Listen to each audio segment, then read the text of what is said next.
You are listening to the Disney Dream Girls, an unofficial Disney Theme Parks podcast, and this is show number 469 for Sunday the 27th of August 2023. Where dreams begin. Hello and welcome to this week's Disney Dream Girls, and by the powers of Greystone or technology, we are recording even though I am probably in Seattle at the moment, I think. So, hello, Jane. Hello there, Michelle. Am I talking across time and space continuum or something now? That feels really weird. Because, this is we're prepared, aren't we, love? Well, let's just be honest, guys. We recorded a show before I went so that you guys don't have to miss a show. Yeah, because we've got a few little scheduling. Yeah, it's a case of you go away, you get back, and as soon as you get back, I go away. I know. It's like, oh my word, things are happening. But we have got a fantastic lineup that we have got released prior to the one that we're recording now. So as we're recording and talking about it now, you will have already heard Casey's fantastic Walt Disney World trip report and a fantastic chat with Big Fat Panda, aka John Sakari. Yeah, we're good to them all, aren't we, really? It was so funny. Two amazing podcasts. The one with John, it was like I was talking to a good old friend, and Casey again is a friend. All through COVID, we had our little Sunday quizzes, and she joined us from Germany to chat and reminisce and think about when we'd ever get back to a Disney theme park. And it's all starting to happen again now, isn't it? It is. She had her amazing trip on the Star Cruiser, followed by a Walt Disney World break, or prior or after, or however it mashed up together.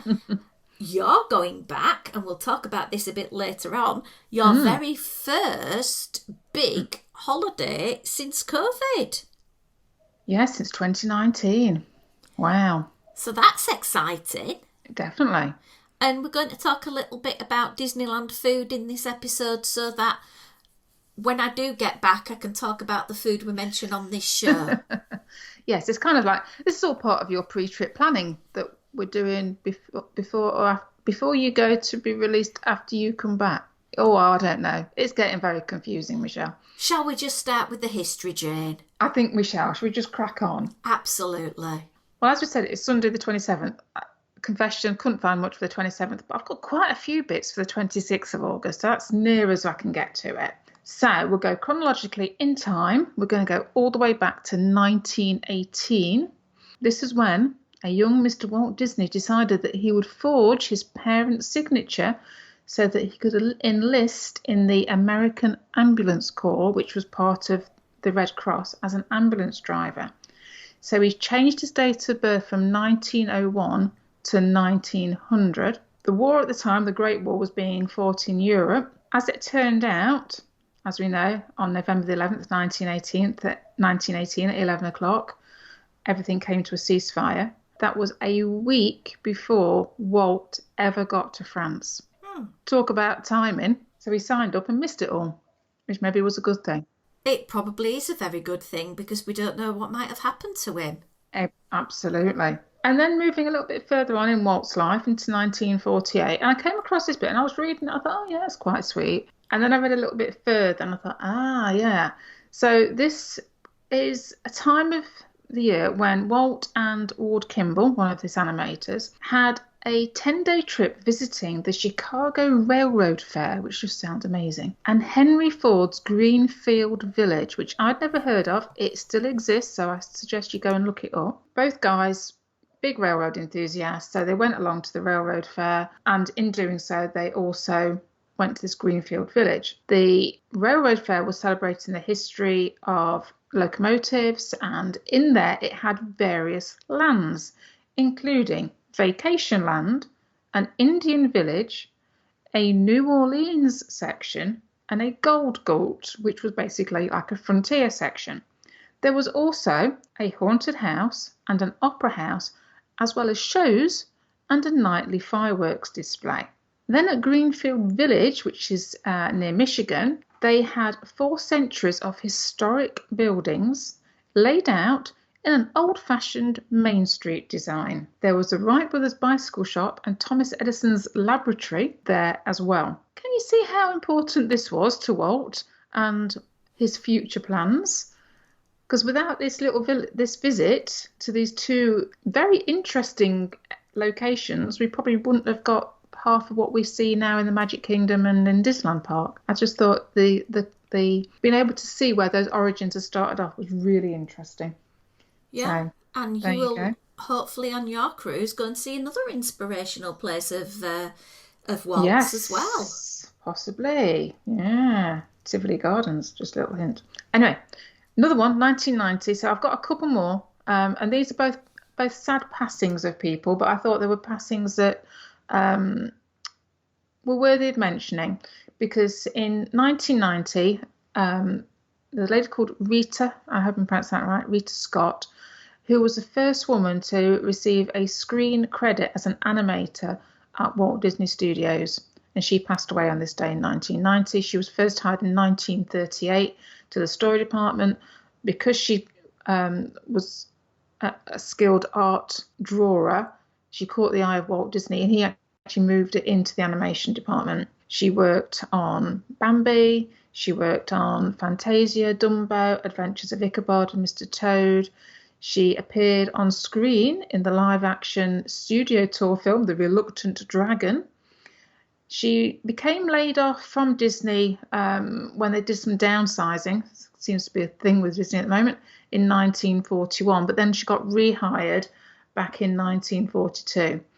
So although she left Disney in 1946, she actually carried on illustrating Disney publications through the Big Golden Book collection. And she became a Disney legend in 2000. But I just thought, a pioneering woman in her own right become the first to get that screen credit as an animator. So all power to her. And then another passing, but this is in 2005, of another Disney legend called Fred, and I'm going to pronounce this wrong, so I will apologise, Yeager, who was a model maker who helped create Disneyland's look by modelling lots of 3D models of things like Sleeping Beauty Castle and the Haunted Mansion. So he passed away at the age of 91, but obviously big influence on how we know Disneyland today.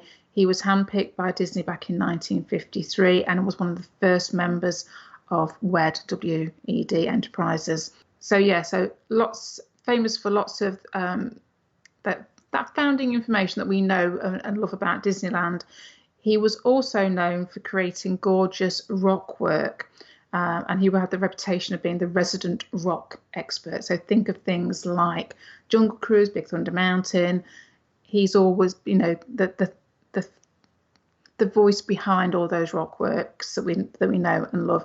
And if you go over to Haunted Mansion, there's a tombstone that we probably all have read and will all know, and it says, "Here lies good old Fred, a great big rock fell on his head." And that's his little tribute at the Haunted Mansion. So there you go. Oh, and as we've mentioned before on the podcast, if you look at the back very closely of all of those images, those beautiful statues outside the Haunted Mansion in Walt Disney World, look around them, there's a little bit of a murder mystery to tell. And we've talked about that on a past show. So thank you for reminding me of all of that, Janie. Yeah, I think it's worthwhile taking time at all of the Haunted Mansions to have a look at those finale pieces. Especially, I always think Disneyland Paris is a little hidden gem, that little graveyard, and it's kind of, you don't necessarily walk through it when you exit the building if you don't really know it's there. So it's just worth taking your time sometimes and having a little wander. And there's some fantastic views over to Big Thunder Mountain there. Absolutely gorgeous views. Talking of rock work, yeah, it's the other rock work. Absolutely. Right, lovely. As we're recording today, I'm feeling hungry. Are you not eating yet today, love? No. No, I haven't. So I thought I'd eat virtually with all our lovely listeners, our lovely friends of the Disney Dream Girls podcast, and we'll talk a little bit about the food that you could have in Disneyland if you were going to be a little bit more conscious of your budget. And this is what we did the other week for the Magic Kingdom. And we did. It's kind of, as Jane alluded, a little bit of a sort of research for myself for my trip, but also it will help out other people that to see that if you are going to a Disney theme park, you don't need to get het up about booking expensive table service restaurants. No. You don't have to spend an absolute fortune. You pay that to get in, you know. So, yeah. So we split it up into sort of breakfast, lunch or dinner, or things that you can eat at any time of the day because they're just so darn good. So I'm going to cheat a little, and I know I'm getting off on a really good start here. I'm thinking about the walk into the park, and I could always go via the Earl of Sandwich and get a takeaway serving of tater tots for $3.99 to eat while I walk. You could, and I didn't think of doing that because I was being a good girl and I stuck to Disneyland. Well, what are rules if they're not there to be sort of very changed true. Slightly? Bent at the edges. Yeah, so what did you find for your breakfast options, Jane? Well, I was pleasantly surprised over at Market House. Okay. Because actually, they do, I mean, I know it's Starbucks and everything, but they do a number of wraps over there. So you can get anything from $4.99 up to $6.19, a range of different sandwiches and wraps. You have an Impossible breakfast sandwich. There is double smoked bacon, cheddar and egg. There's a ham and Swiss croissant. There's a bacon gruyere sous vide egg bites, which maybe not as filling as you might think they would be. A roasted tomato and mozzarella panini. Spinach feta, egg white breakfast wraps. So I just thought there was quite a lot of different varieties there, which I didn't think they were too badly priced either. No, and you've stolen quite a few of my choices as well in that. Plus as well, obviously, you're in Starbucks. Of course, liquid refreshment, but we're not talking about liquids, are we? No, and obviously we'd have to drag you away from any mug displays. That goes without saying. Yeah, don't mention mugs. I had a mug chat with my son yesterday, and he wasn't for having the mug inheritance either. So was he not? Oh, no, okay. I need someone to bequeath them to now. Anyway, going on to the Jolly Holiday Bakery, because to me this is a place where you can go at any time of the day and get something delicious. But for breakfast, you can get a cinnamon roll for $5.49. You can pay just over $1 extra for an extra pot of icing. So that's my top tip. I absolutely love going to this eatery. You can either sit and enjoy it outside on the patio area or take it and munch through while you are in the line for the first attraction of the day. Yeah, I must admit I'd given Jolly Holiday a look over as well, and I thought there's so many sweet treats in there that you could take advantage of if you wanted that sweet kickstart to your day, isn't there? Yeah. And if you go into the Jolly Holiday, you can ask and request iced water, which is completely free. Don't be buying it in a bottle. Get it in a cup. I think that's something to make note of, whichever Disney park you're in, especially over in the US where it's very hot. There's quite a lot of locations will do that now, isn't there? Yeah. I came up with another little sort of place that I sometimes like to go to. At breakfast, I might fancy something a little bit sweet, so I could head to Maurice's Treats, and they have a chocolate-filled croissant for $3.99. Yeah, I saw that one as well. Oh, we're on it, Shell. We're thinking alike today. Well, we normally do. And then I thought, well, maybe I might want something a little bit more substantial. So I could go and have the Bonjour breakfast at Red Rose Tavern, scrambled eggs, tavern potato bites, bacon or sausage and a mini croissant, all wrapped up for $9.49. Yeah, I must admit I was quite pleasantly surprised going round. There's quite a lot of options that you could have between that, say, $5 and $10 mark. Quite easy. Completely agree. However, I'm a little bit of a sucker for one thing that I must have on a Disney trip. It's going to be something Mickey shaped. It is. It's a Mickey waffle. And unlike when you're staying, for example, in Walt Disney World, you tend to be in a Disney hotel. I'm not doing that when I'm over at Disneyland Resort. So I think the only place for me really to go and get breakfast would be the Carnation Cafe. And I could go child-sized and have 2 mini waffles, which comes with either milk or water for $8.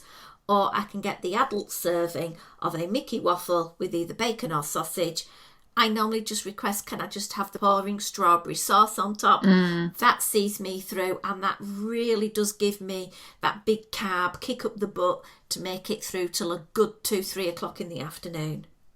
Yeah, plus as well for you, Michelle, especially this trip that you're currently on as we talk. That's gonna, yeah, I'm gonna get confused by the end of this recording, aren't I?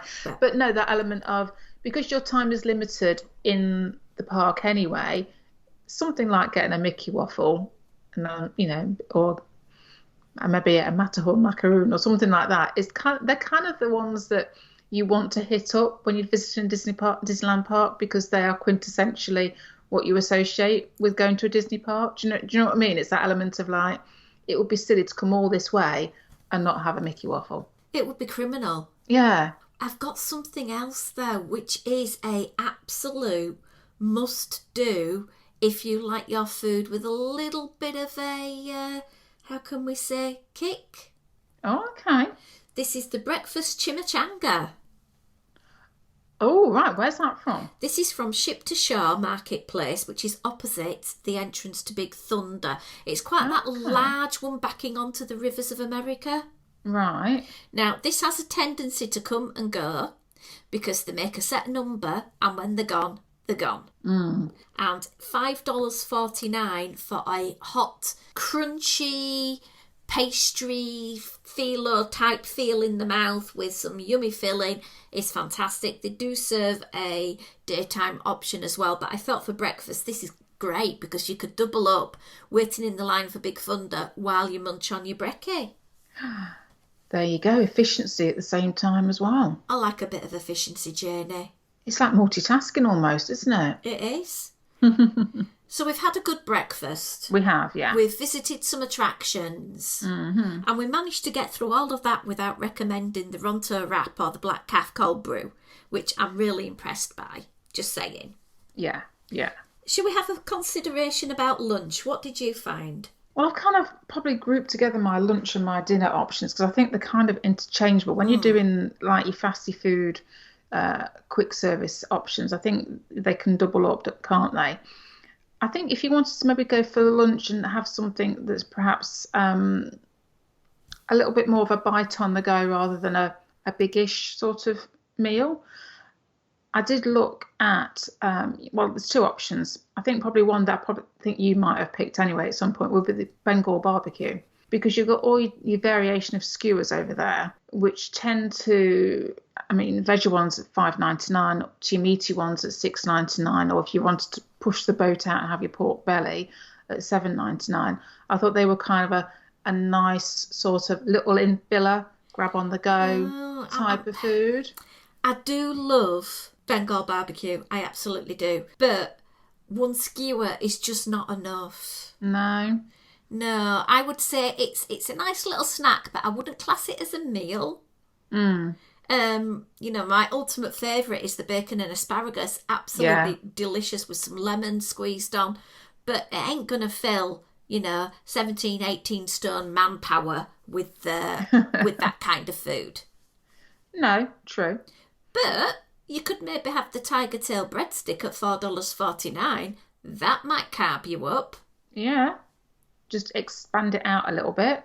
Give a little bit of filler. True. Anywhere else? Well, again, looking at snacks kind of options for lunch, there's a Tropical Hideaway.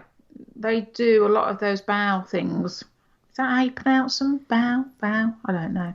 And the lumpia as well. So you have got like a pork lumpia, veggies and sweet chili dipping sauce, $7.49. Or you could go sweet lumpia, and pineapple and cream cheese filled. Yeah, which I had in Pandora, and I didn't like it. No, I just think the idea of cream cheese warm was just freaky. Was that freaking you out? The thought of it more than the actual eating of it, perhaps. Yeah, it's like getting me back to the idea of eating oysters and snails. It is a little bit, isn't it? I know what you mean. But I thought there were some nice little options. And again, I'm not sure of the sizing portions, having not been. So whether these would be sufficient for a lunch or not, I don't know. But there's, cheap options there. They're definitely on the list for me. The char siu bao, $6.49, is on my list. And what better, I can go and have a snack and follow it off with a Dole Whip. Yeah, you see, it's kind of that area, isn't it? And I see that they've got all sorts of flavours, and one I've not yet tried, mango. Ah, well, is that going to have to make its way onto the list then, Michelle? Well, we shall see when I go and try it out. Or has it made its way onto its list? Have you tried it by the time this comes out? I feel like we're going to be in some sort of Back to the Future time loop with this episode. Oh, no, it just reminds me of the Big Bang episode where Sheldon is trying to sort of work through with Leonard about time hopping in the film and trying to get the right correct tense of the past, future, past tense. Yeah. Yeah, but you're the English teacher, I'm not, so we're not even going to venture down that route. No, let's not. No. So have you got anything else then for lunchtime? I've got quite a lot actually, and Disneyland. When you think of Disneyland, you've got to think of your classic, and you cannot make a trip to Disneyland and not try the corn dog from the Little Red Wagon. It is a staple, it is a fan favourite, and this is the type of cuisine you want, is food on a stick, served with either chips, which they mean crisps, or a mandarin, $10.59. It is quite a bit of money, but it is quite a substantial thing. And for two of you, wandering around the park, having a little chew on the old corn dog, might just do it for you. Yeah, I must admit, I looked at that and I went, I don't like corn dog. So I dismissed it. I tried it.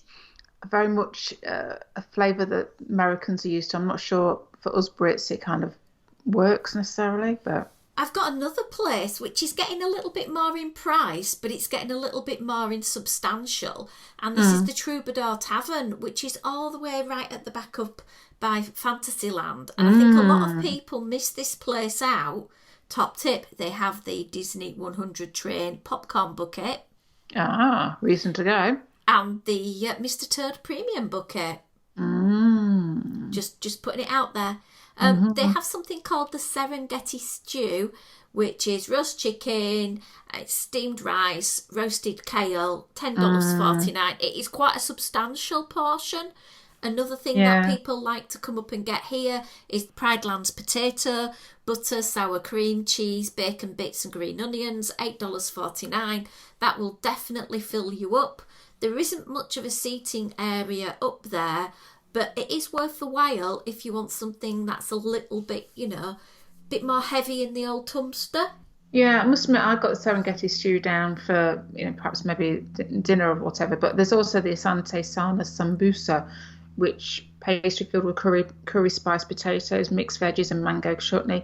Again, $10.99. I think those two options kind of jumped out at me as very reasonably priced and potentially hearty foods to keep you going. Yeah, it sounds very similar with the potatoes and the vegetables and it being a pastry to a samosa. It does, doesn't it? I mean, that's probably what spiked my interest in it, to be fair.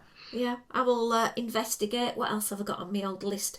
Going back to the Jolly Holiday Bakery. The cheapest thing I found. $1.79 for a garlic warm breadstick. And you know what you could have with your garlic warm breadstick? Don't say the soup. Yeah. Is that what you've got down, Michelle? Absolutely. Polished off with a Matterhorn macaroon. There you go. Oh, what more could you ask for on a hot summer's day? Is a bowl of tomato soup. Right. Yeah. You can pay a bit more and get the classic cheese toasted sandwich, but for me, I think your breadstick is probably a really reasonable price. Definitely. While we're in that part of the park, I've got Refreshment Corner. Yeah, I have. Go on. Well, if you remember eons ago when I used to be at Disneyland every other week, or it felt like every other week, Bengal Barbecue used to sell a jalapeno cheese pretzel. And you know me, I always say jalapeno, no jalapeno. Yeah. Well, I tried this one out and it was absolutely delightful. And then it disappeared from the menu. Well, it's now on the menu at the Refreshment Corner. And I think at $6.49 and then paying $1.39 for a cheese cup is absolutely bob on your money. Wow, okay. Because obviously over there, I mean, I was just looking for the cheapest eat going. You've obviously got your hot dog basket at $8.79. Yeah. So again, depending on what you're wanting to do with your money, and if money is an absolute premium and you just want to go for a nice, simple, straightforward, you know what you're getting on the packet sort of approach, straightforward hot dog, it's going to fill that criteria, isn't it? Absolutely.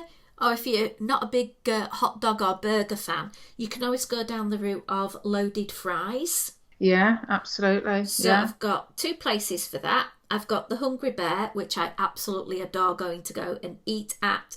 They have their loaded cheese fries at $7.99. Or the Golden Horseshoe do Impossible Chili cheese fries at $8.49 as well. You know what? I think you've pinched most of my things now.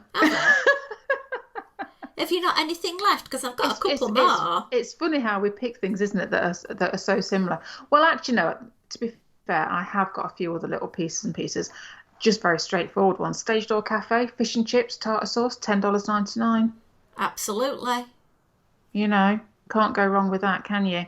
And then thinking of something that would fill you up, I mean, it's probably getting more towards dinner, really. I'm kind of merging my lunch and dinner selections now. I'm going to run out of stuff now. But Wall Street Veranda soup in a sourdough bread bowl. Again, it's on that soup thing. I don't know why. But you can have clam chowder in there, mushroom vegetable stew in there. Again, it's like a hearty, wet bit, if that makes sense, with that bread bowl around it. Nice and filling. Yeah. Not overtly expensive, $11.99. There's so many places in Disneyland where you can get a similar sort of sourdough bowl, and I love the idea of being able to eat your cutlery and your crockery and then you don't have any waste whatsoever. No, very true. And you can get a chili sourdough bowl for $11.99. There's the mac and cheese version. There's the soups, as you said, over at Fowler's Harbour. There's so much. And I think the thing is with Disneyland, it's constantly reinvigorating itself and slightly changing things up because it's not dealing for the tourists, it's dealing for the local market, people who live in California or the adjoining states that want to go and have a snack and have something to eat. And their game is really very good for snacks. Yeah, and I must admit, I was very pleasantly surprised looking through all the different menus to see so many options, say between that, I don't know, let's say $8 and $11, $12 mark, whether it be a snack option or whether it be, quintessentially, your entree, your mains. I was pleasantly surprised that there was as much to choose from. I think I probably found more options looking through Disneyland Park than I did when we did Magic Kingdom. Yeah, absolutely. There is such a wide variety. And I also feel that a lot of their main meals that are at the quick serve places are a little bit less money. They don't seem as expensive. No. I found a burger, third of a pound, $12.79, including fries. It gives the offer of swapping your fries for a Mandarin Cutie orange, but let's be honest, who would? No, quite. You always assume that when you go to a Disney park, whether you're a local resident or whether you're a tourist, that you're going to be paying over the odds, and you know that that's happening a little bit. You're a captive audience in this environment. I was just more than surprised that I was able to find as many different options as I could. Yeah, I think for me, I'm going to be a little bit more travelling and making my choices a little bit differently for my Disneyland day than I would be with the Magic Kingdom. Because for the Magic Kingdom, I do try to get out of the park and eat at the resorts, or maybe go back to my hotel and have a rest because I'm there for like 14 days. Disneyland, I'm there for one day. Yeah. I am not going to waste time going to downtown Disney just to save $2-3, but lose 2 hours of my trip. So I will be relying on some of these feeds to get me through the day, but more about that when I get back off the jolly holiday. Yeah. So you want the options to be able to eat on the go and make most of your time, don't you? And that's what we've discovered you can do. Completely agree. Right, lovelies, that is the end of this week's show. We will be having some extra podcasts available for people over on our Patreon page, patreon.com/Disney Dream Girls, where in return for a little bit of financial support, a few dollars a month, you can get extra podcasts. We record after shows, discuss other topics as well, and we are thankful to those people that are staying with us and supporting us. So thank you very much. Show notes are available on DisneyDreamGirls.com, and as usual, we're on all the socials at DisDreamGirls. But until next time, it's a goodbye from me. And goodbye from me.